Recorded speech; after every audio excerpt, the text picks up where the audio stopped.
Okey, okey, selamat sejahtera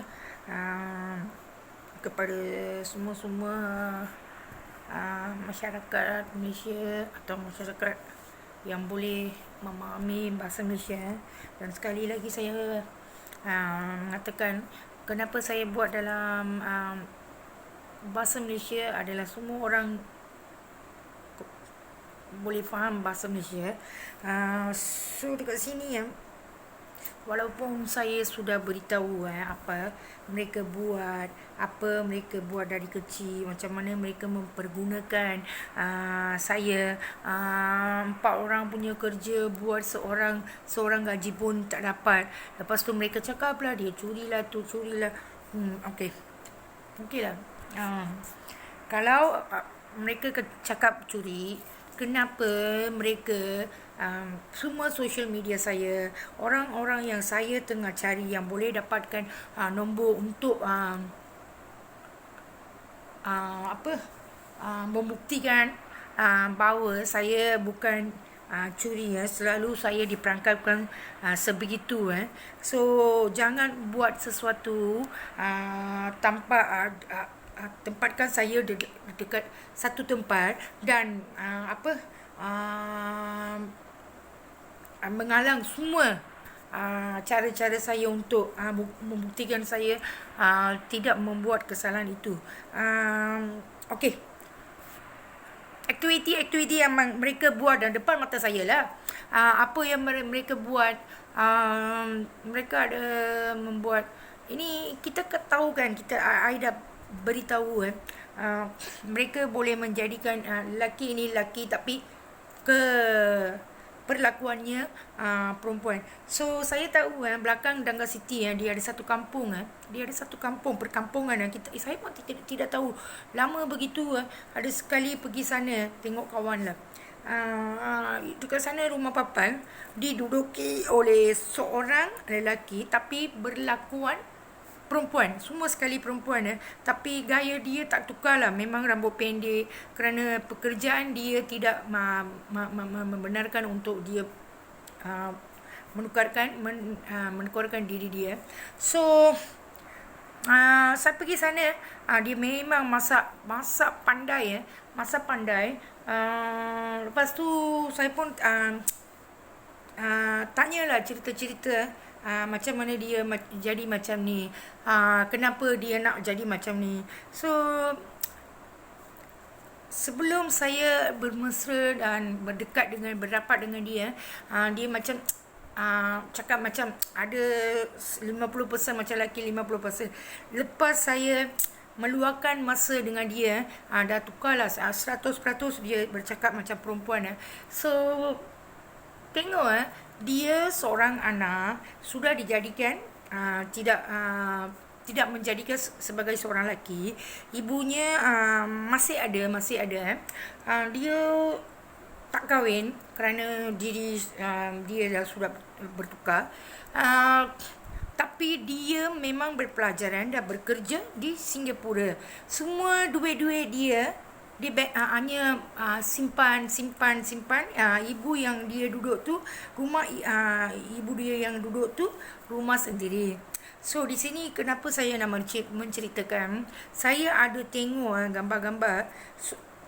Dia dekat-dekat dan lelaki yang saya menyebut ni dekat-dekat 45 dekat-dekat 50, dia dikahwinkan dengan seorang budak remaja lelaki, tapi muka dia banyak handsome, banyak putih.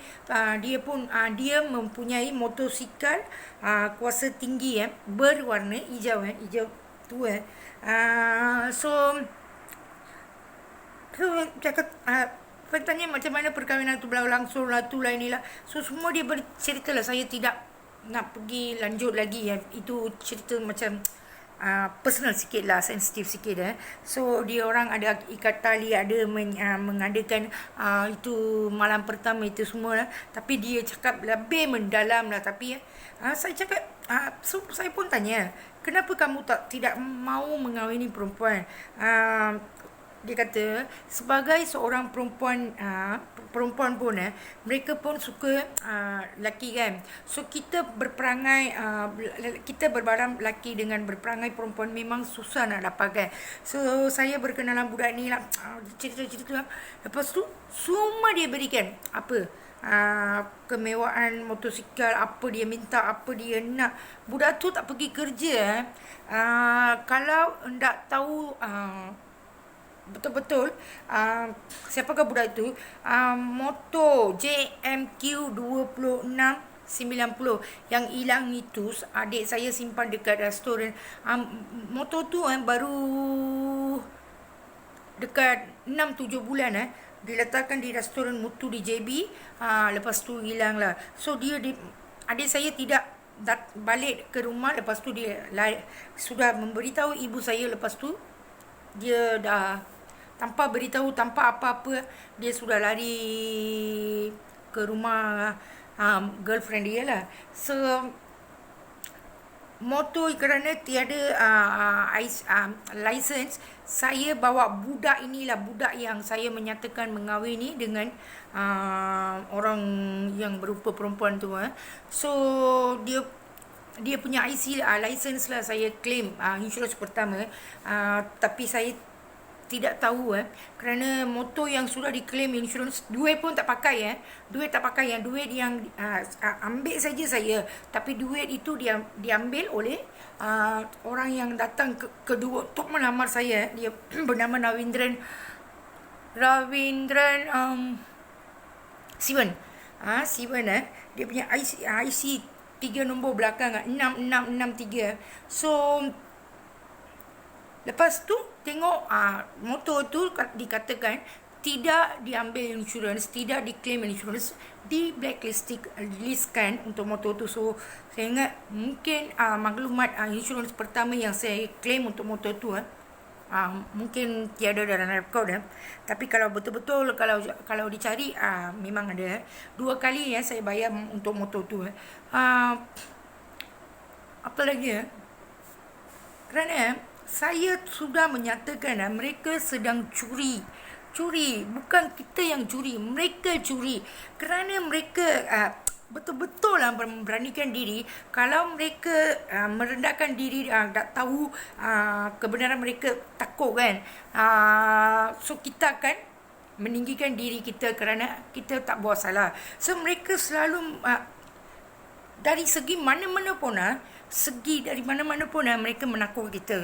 Kita ni bukan takut lah, hanya mendiamkan diri kerana tengok 5 temurun kita sudah macam tu. Dan setahun lepas turut-turut dah 3 hari turut dah anak saya aksiden. Anak kembar saya pergi sekolah, anak kembar pergi sekolah, dia pun aksiden. Anak saya yang tinggal dengan saya pun aksiden. So mengingatkan itu balik, saya tidak mau membiarkan mendiamkan diri macam ibu bapa saya tidak tahu apa kebenaran yang akan berlaku kepada saya. So mereka itu pasal itu saya ada dengan nenek saya, dengan maksud saya, semua tempat so saya yang tahu semua kebenaran. Mendiamkan diri hanya mengeluarkan title video klip ni 3 tahun ni mereka mengaksidenkan anak-anak saya. Selepas saya mengeluarkan 5,000 fotokopi yang 2 keping depan belakang sudah mula mengedarkan mereka mengaksidenkan saya. So 1 bulan saya tak keluar. So macam ni lah mereka menakutkan kita. Walaupun dah buat tipu jahat, semua tuduh di atas saya, mereka memberanikan diri, mempercayakan diri kita sendiri, kita yang buat salah. Tak. Kalau mereka mau apa-apa bukti atau penjelasan, suruh mereka datang dekat saya. Jangan tuduh-menuduh.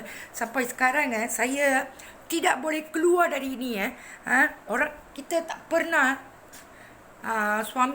bekas suami saya beli masa kahwin lah $10 satu set bedsheet dengan $10 di Woodlands. Sampai 10 tahun saya kena jahit 3 kali sampai kita jahit dekat sini dah lah dia dah rosak, tak boleh jahit lagi ya. Bila saya tanya suami saya, tolong belikan itu bedsheet dekat Singapore Woodlands itu RM10 kerana 3 kali sudah jahit tak boleh, sekarang tak boleh jahit. So saya cakap, you pun sudah 10 tahun, bolehkah saya tukar kamu? So inilah perkataan-perkataan yang kita terima hinaan. So saya diam saja. So lepas tu Sebelum saya dah mula liar lah, dah mula keluar untuk minum lah. Masa itulah saya kenal dengan kawan, semua budak-budak yang tidak bersekolah lah, dari form 2, form 3, budak India, budak Kristian macam tu. So mereka datang kerja dengan dekat kedai saya. So masa itulah saya kenal budak-budak, dia punya teman lelaki semua. Masa itulah saya mula minum.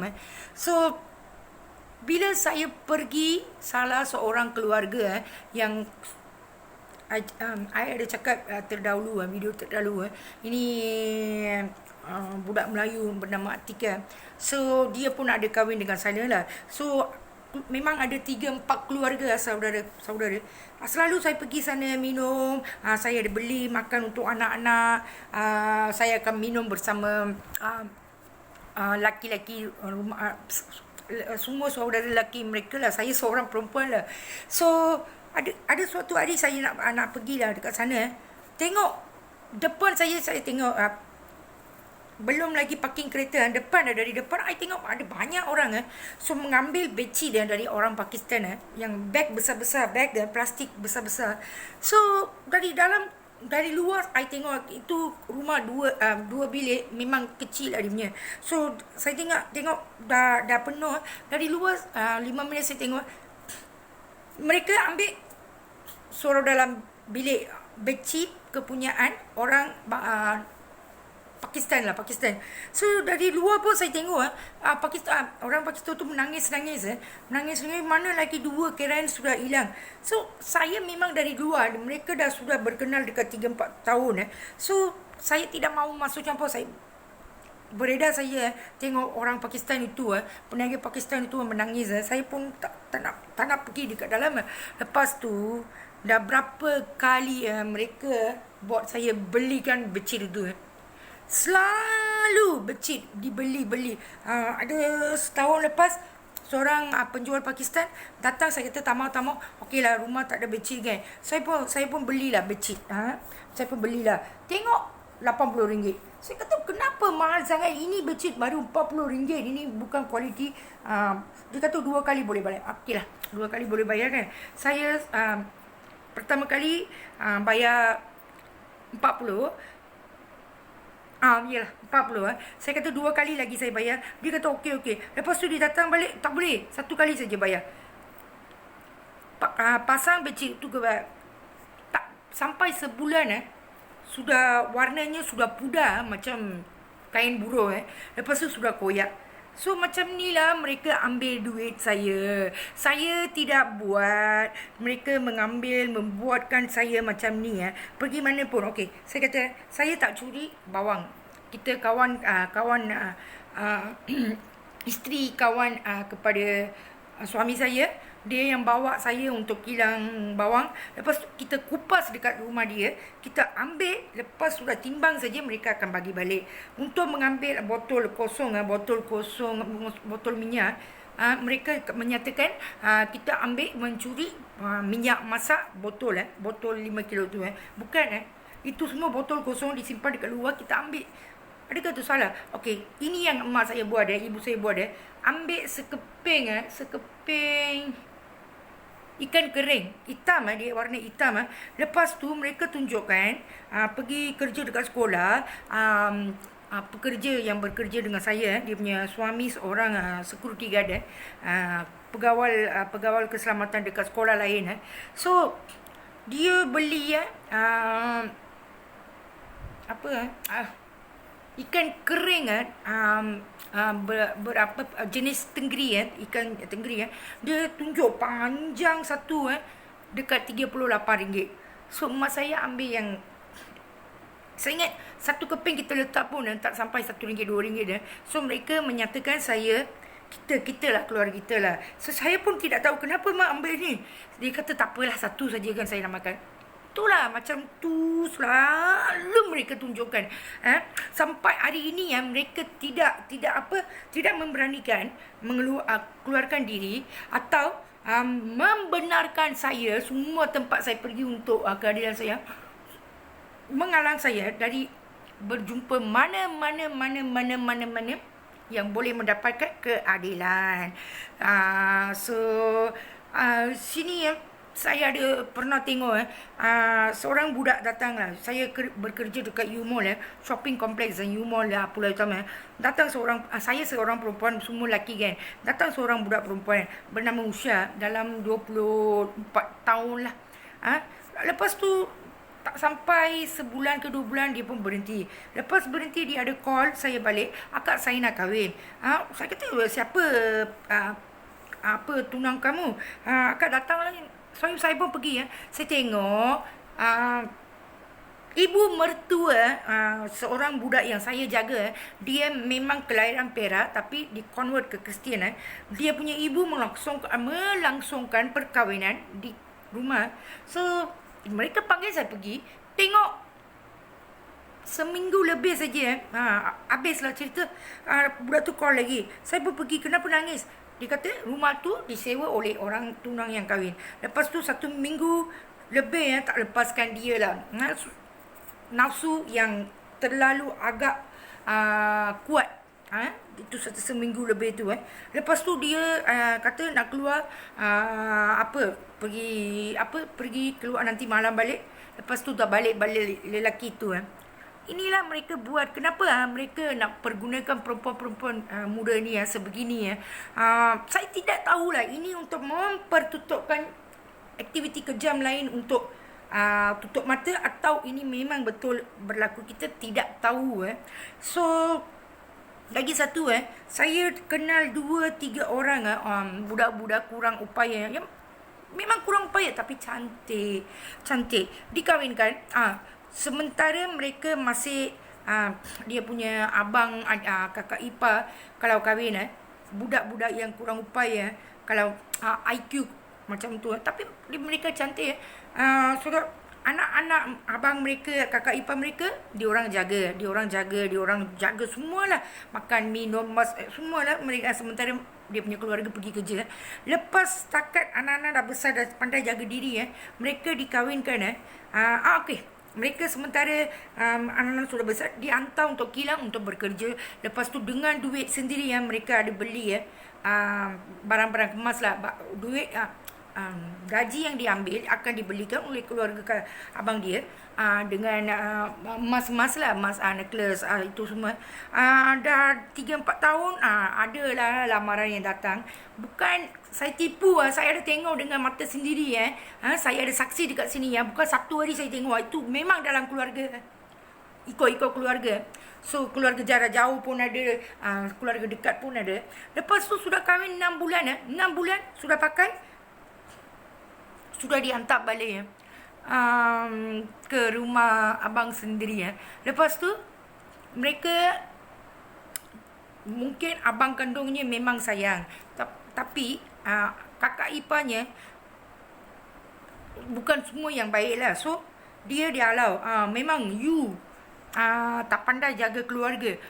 Apa pun ada saja komplain.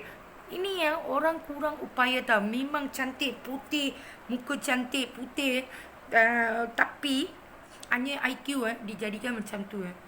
Ini ada beberapa kes, banyak kes saya sudah tengok. So ini berlaku. Ada 2-3 lah. Ini satu contoh sajalah. So sini ada kembar. Sekolah anak saya belajar SMK 1. Satu perempuan, 2 kembar, sama seiras. Tiga pun kurang upaya. Tiga pun kurang upaya. Anak mereka memang 3. Abang lagi 1 lah. Ada abang yang normal. Yang kedua lain kurang upaya. Kurang upaya tu bukan physically, mentally. Berlaku macam dah 16 tahun, berlaku macam 4 tahun, 5 tahun macam tu. Tengok lepas tu kelahiran yang seterusnya kembar, sama muka, sama seiras. Tapi kurang upaya. Satu okeylah, dia masih lagi menunggang motor. Yang kembar satu lagi memang selalu kena dia pegang tangan kalau tak dia hilang. So tiga pun kurang upaya. Tapi memang adik perempuan tu banyak cantik. Banyak, saya pun ingat kenapa banyak cantik putih mereka berlari. 3 orang sudah kurang upaya. Lepas tu I tengok dia orang kerja dekat KFC lah. Ada 2 orang tu ada kerja KFC. Kalau saya beritahu, dia orang akan kata saya anti Melayu lah, saya anti Cina. Tidak memberitahu lebih lanjut, tidak mahu memberitahu lebih lanjut lah. Kalau ada sesuatu sesuatu penguasa atau orang yang dalam boleh mahu mengeluarkan perkara-perkara ni dengan keadilan, so baru saya boleh beritahulah apa berlaku dekat sana, macam mana dia diperlakukan. So inilah mereka buat. So lagi apa? So kalau mereka nak lagi mencuri atau menipu saya kerana barang baru RM50, tapi barang yang dibagi pun apa-apa barang lah, contoh sajalah, mereka tipu saya ambil 100, tapi barang tu RM50 pun sampai. Tengok RM50 pun sampai. Macam ni lah semua mereka buat macam ni lah. Lagi angka dia apa Okey, sini saya tahu beberapa kedai kuda, money changer dirompak. Macam tu saya tahu. Saya pun ada berkawan dengan memang semua kebanyakan mereka dalam geng-geng mafia. So saya memang kenal siapa rompak, siapa mempergunakan orang-orang mafia ini, orang-orang nombor ni India, menghantar mereka. Lepas tu siapa mengambil keuntungan. Saya memang kenal orang-orang itu. Saya memang kenal orang yang dihantar untuk merompak sesuatu, menyamun sesuatu, kedai kuda ke atau money changer ke. Saya kenal orang-orang yang pergi mangsa untuk mencuri. Tapi kita ingat mereka yang buat apa. Tapi tak ada projek yang diarahkan, dibagi. Kita semua kita tahu orang selalu bercakap ini mafia memang India, yang atas ketuanya bangsa lain kan. So bangsa itu pun menunjukkan dirinya sendiri, bagi arang di depan saya. Lepas tu mereka pergi sampai kena tembakan. Ini saya tidak tahulah berkomplot polis dengan ini mafia berkomplot ke, atau kita pun tidak tahu. 2-3 tempat saya tahu. Bukan saya membuat siapa pun marah. Dekat sini ini semua berlaku. Dan inilah saya tengok. Bukan satu hari tengok. Saya memang kawan dengan mereka, keluarga mereka, kenalan mereka dekat 3-4 tahun kan. So ini dibuat sedengar saya, seberita yang berita saya sampai. Ini memang tugas yang diberi oleh polis sendiri. Lepas tu mereka sendiri akan ditembak. Polis sendiri akan menembak. Ini bukan kebenaran, kedengaran. Saya tak mahu melepaskan walaupun saya ada dengar kabar angin saja. Lepas tu ditembak. Ni orang yang diarahkan, yang orang melakukan rompakan itu akan menerima sedikit duit. Lepas tu dapatlah kes-kes macam ni untuk menyelaraskan kes-kes ini. So ini berlaku dekat sini. Ini contoh saja saya, kerana apa yang saya cakap mengambil masa yang lebih. So ini pun ada berlaku. Okey, saya ada pergi beberapa rumah buka dekat sini lah Klang. Saya tengok barang-barangnya canggih, perabot-perabot canggih. Keluarga mereka sendiri ada bercerita ini semua barang quartz.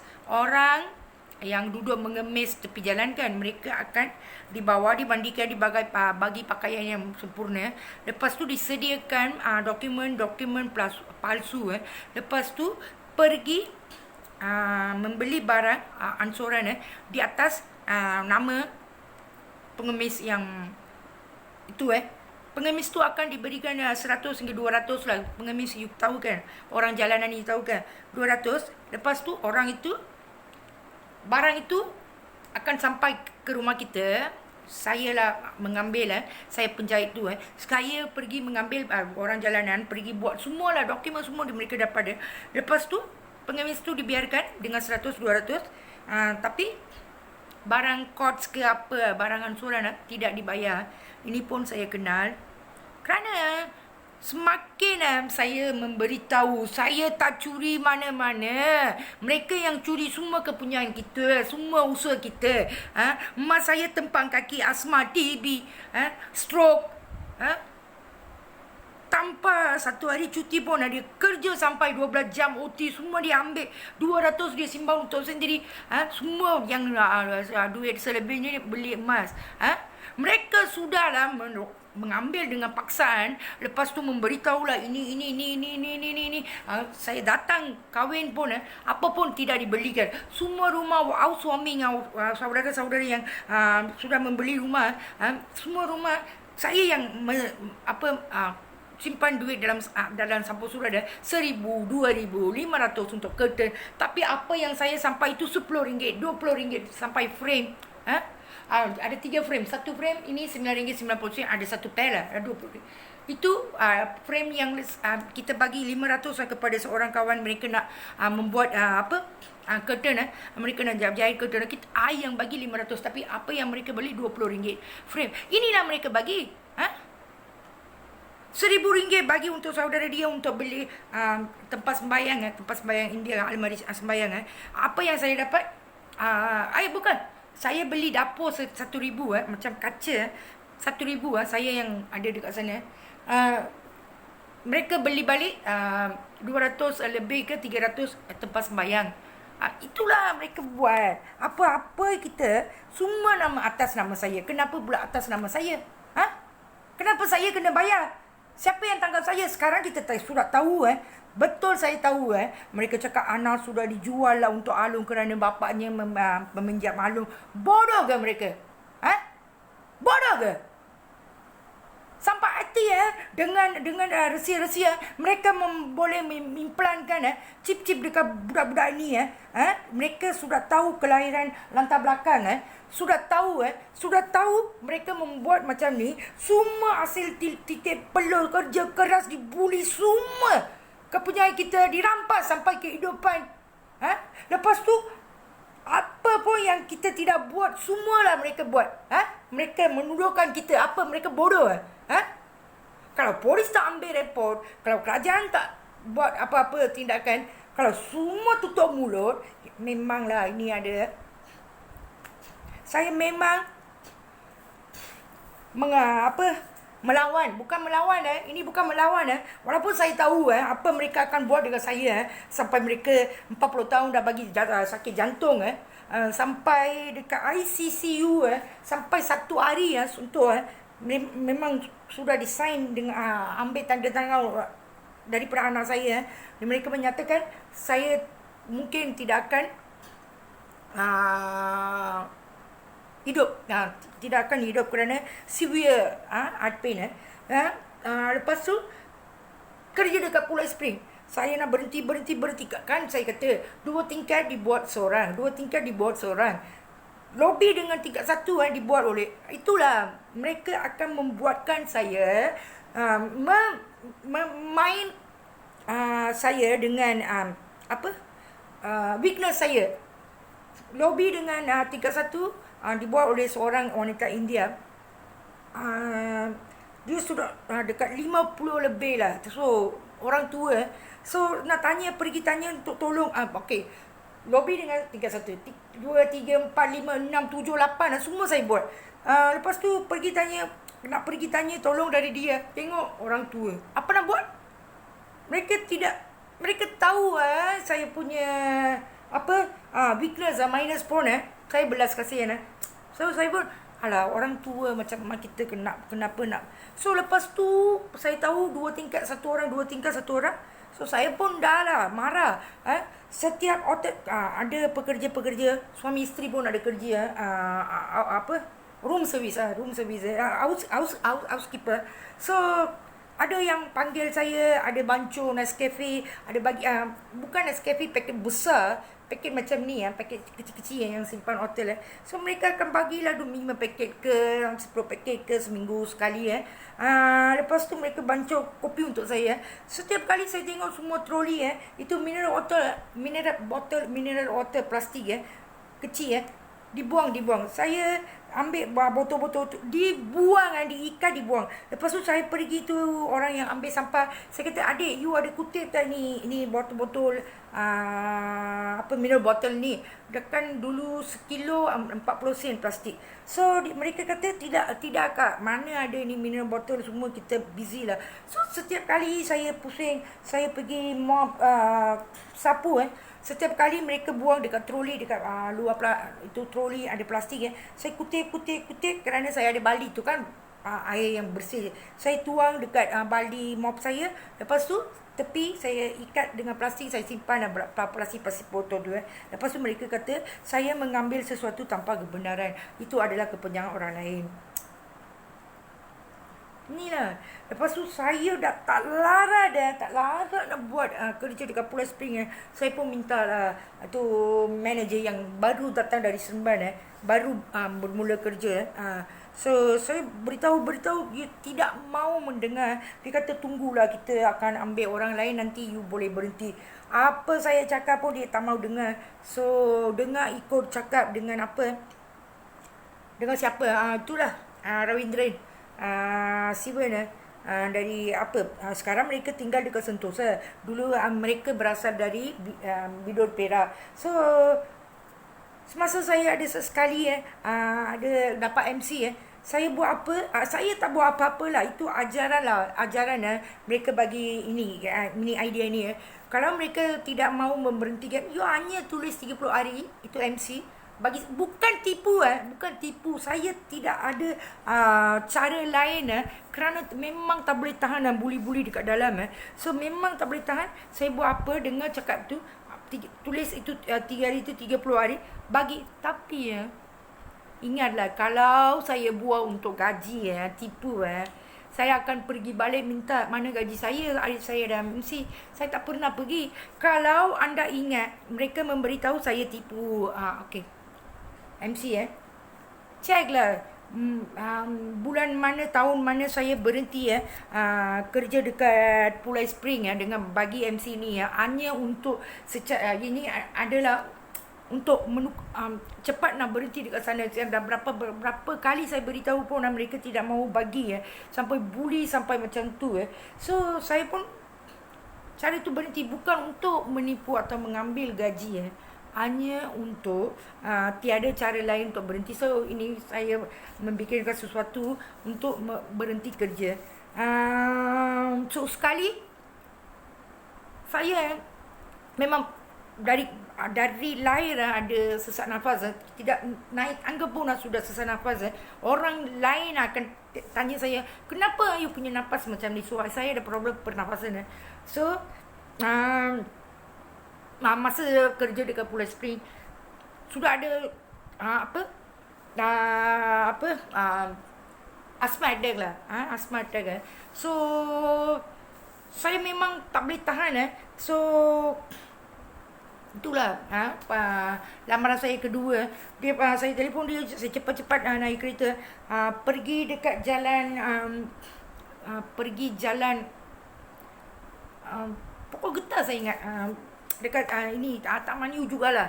Tengok dekat sana MPJBT blog saya kata memang saya sesak nafas tak pakai tali pinggang tak pakai kerana terlalu saya duduk macam ni untuk mengejaskan pernafasan saya.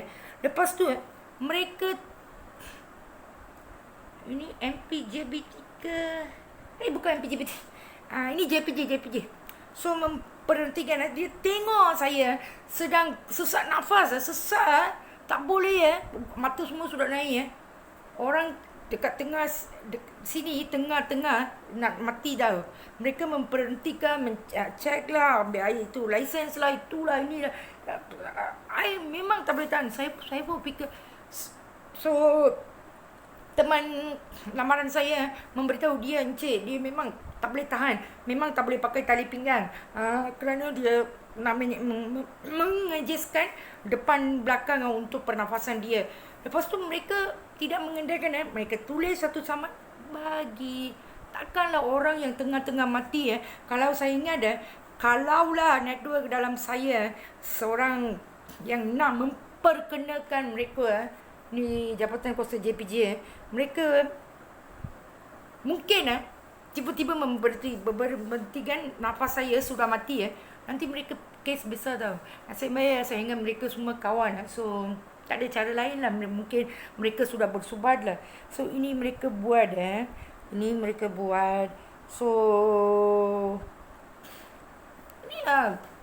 Kenapa lagi you sudah mempergunakan saya macam anjing polis, macam anjing polis lah, macam anjing polis, semua mereka. Saya ada kebun dekat belakang Pulau Utama, dekat belakang Krishna Klinik, Krishna. Dekat sana selalu saya kerja balik satu hari. Kenapa pula ada satu beg plastik besar. Saya ingat buka, ada banyak paper, semua kertas-kertas putih. So tengok tengah hujan, so saya ambil saja, saya letak. Lepas tu balik saya tunjuk adik saya lah, adik, ini apa ni? So tengok dalam ada cop-cop resmi, kerajaan punya cop-cop yang terlalu berharga buat pasport untuk pekerja-pekerja asing. Ada sertifikat pun ada, banyak sertifikat kerajaan, pekerjaan untuk mendapatkan kerja yang lebih baik, dengan gaji yang lebih baik. So saya sudah ambil, adik saya pun tengok, ini semua banyak kerajaan punya. Saya kata nak bagi dekat polis ke? Dia cakap, kalau you bagi dekat polis, adakah polis percaya dengan you? Lepas tu nak buat apa? Jangan bagilah, nanti you yang kena kes pula. Lepas hari esok saya pergi balik untuk kerja untuk memetik bunga. Pergilah kan hari-hari kena pergi ladang. So kebun bunga melo. So datanglah seorang lelaki berbangsa Melayu dalam 40-an lah, dengan pakai shirt memang formal lah, dia punya macam kerja dekat office ke official lah. So dia pun datang tanya, kerana adik saya sudah warning saya, jangan nanti you yang kena ditangkap oleh polis. So dia tanyalah, adik, ada you tengok tak plastik beg hitam dekat sini? Saya kata tak adalah bang, semalam saya datang, semalam tengah hari sudah balik. Adalah, saya simpan dekat sini. So saya takut tau, bukan nak menyusahkan atau membuat dengan orang Melayu tu, bukan macam tu.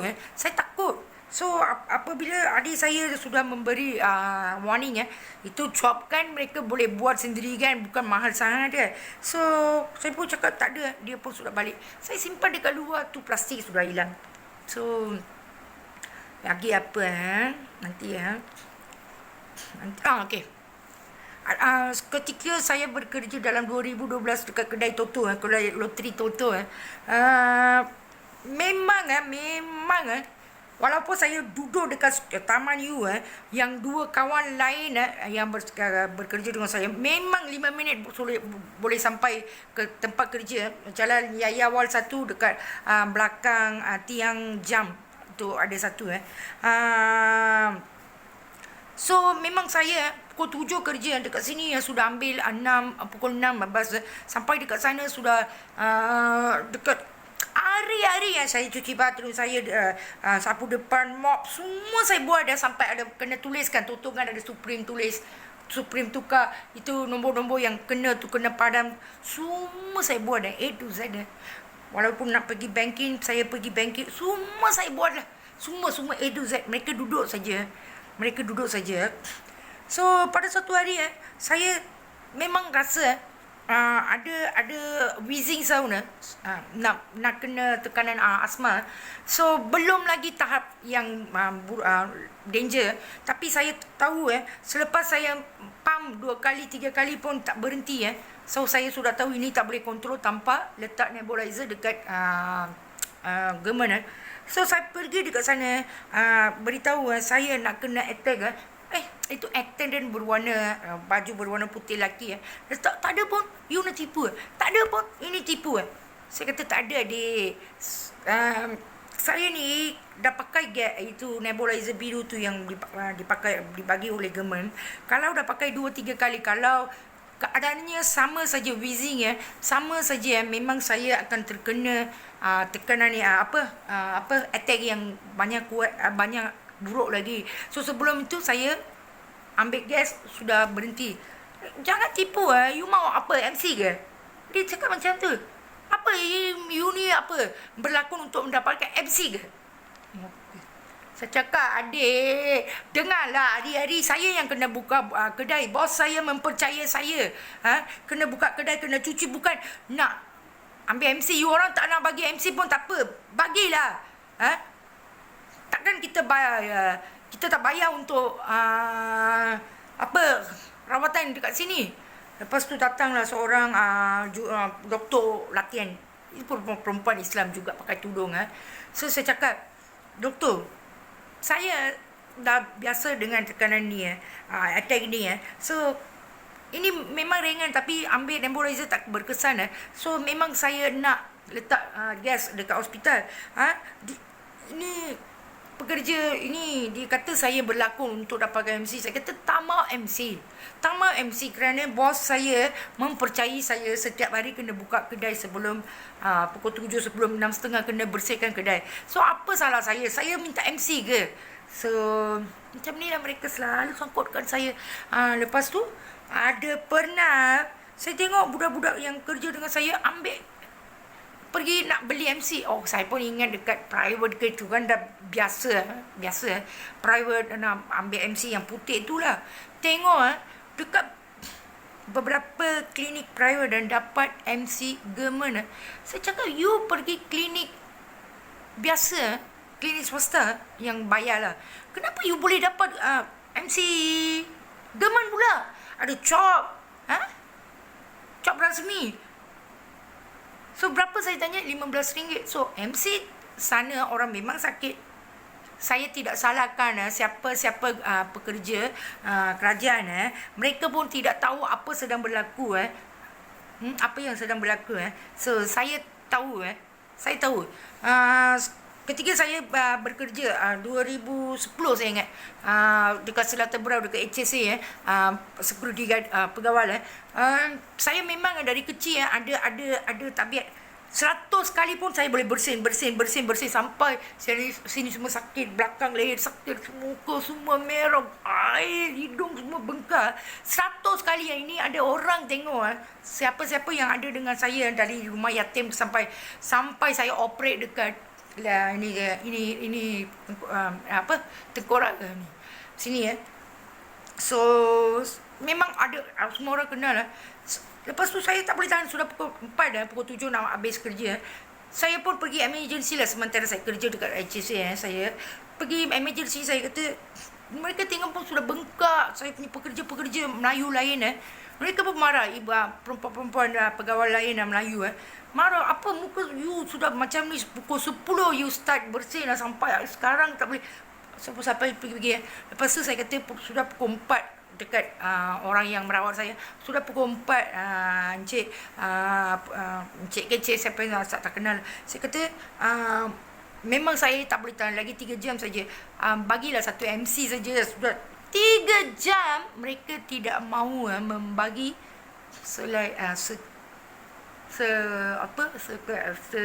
MC. Kalau saya memang malas, pukul 10 start bersih, pukul 12 dah keluar, ataupun pukul 1 dah keluar. Ni lagi 3 jam saja. 3 jam saja. I memang tak boleh tahan. Dah bau semua dah sakit, dah tegang, sakit. Mereka tu, ini bersin lah. Ini saya ni semua boleh kontrol. Ini tak boleh bagi MC. Siapa yang mengalami tekanan sakitan tu, kita yang tahu apa kita sedang melalui. Inilah mereka buat. So ini bukan sebagai aduan atau sebagai menunjukkan anti Melayu atau anti kerajaan. Bukan macam ni. Sementara mereka tidak mau memperhentikan kekejaman mereka. sampai hari ini yang mereka lagi menunjukkan saya yang curi. Okeylah curi, berapa kali dah pergi tanya mana-mana kedai yang diberitahu saya curi. Saya bawa dekat kawan saya semua, dekat sana ada 12 orang, 13 orang. Saya depan-depan bos saya tanya, adakah saya curi? Bos, apa yang saya buat pun itu adalah kerana budak-budak, orang-orang sekeliling saya semua lelaki lah. Mereka memaksa saya kerana perkataan yang dikeluarkan bukan marah. Perkataan yang dikeluarkan makan tai ke makan nasi itu hinaan untuk kita. So saya pun, mereka sudah merancang untuk, kerana ada kemagan dekat luar untuk cuti persekolahan, untuk sesi persekolahan. So mereka dah berkumpul lah semua budak-budak mafia ni, budak-budak dalam geng ni, mau merompak dia punya keluarga. Bos saya dia sekeluarga naik kereta dengan anak 3 orang. Selalu anak saya ada sayang, ada bagi susu, saya ada jaga manja.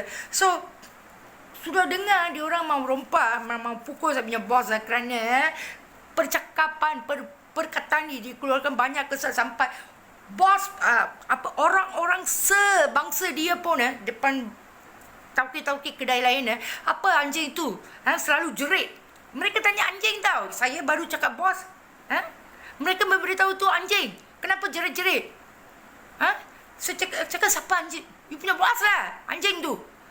Sebangsa mereka pun tak suka dengan dia. So dengan tidak tahu saya memang malam sudah mabuk. Yalah, apa yang mereka cakap betul. Sementara kalau seburuk yang apa pergi, mereka nak pukul bos saya, nak merompak duit bisnes yang yang besar tu. Saya nak memertikan, ambil duit tu, ambil dekat 3,000 ke 4,000, bagi dekat geng-geng itu. Semua yang buat, semua yang pakai, semua yang paksa. Sekarang hari ni saya satu orang kenal. Sudah cari bukti, sudah ada rekod dalam phone saya. Semua budak-budak saya tanya, apa? You orang gunakan duit itu, you orang menakutkan saya sayang dengan bos, keluarga bos saya. So saya buatlah sampai bos tauki-tauki dekat depan pun ada dah 3 bulan ada potong EPF. Saya kata tak ada bos, KW tak ada potong. Kenapa ada minta? Sudah berapa kali minta pun dia tak mau potong. You ambil isi policy, ikut saya. Saya tidak mau mengeluarkan identiti mereka sebenarnya. Kalau betul-betul mau, saya boleh tunjukkan. Saya boleh sue sama dia. Dia cakap macam tu. Kerana dia bukan bekerja keras untuk usaha, tapi dia dengki dengan tauki-tauki lain, kedai-kedai lain. Saya kata itu bos saya memang kenal lah. Bos kedai lain. Saya cakap tak boleh bos. Tak apalah, biarlah dia. Apa dia buat pun buatlah. Dia masih lagi bos saya. Saya memang sayang dengan keluarga tu. Masih saya sayang. Tak mau repot-repot lah bos. Tengoklah kalau dia tak nak bagi saya EPF, tak mau potong, nanti tengoklah, berhenti saja. Panadol yang mau expire dekat lagi 3 bulan lah.